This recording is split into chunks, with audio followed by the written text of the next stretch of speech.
And we see that the door we couldn't open is ajar. Is a jar. Question 9. No. What do you do? What does he do? Cry forever until I get turned into a demon.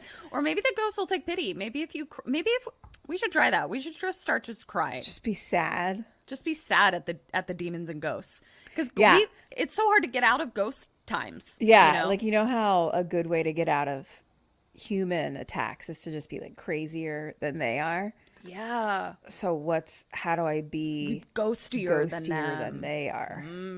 Now that's a fun strategy. I'll have to figure that out. Yeah.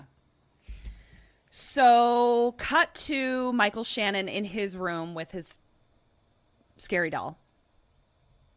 And he wakes up because he hears someone crying in the corner.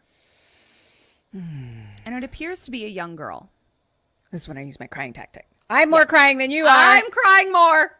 You can't cry more than me.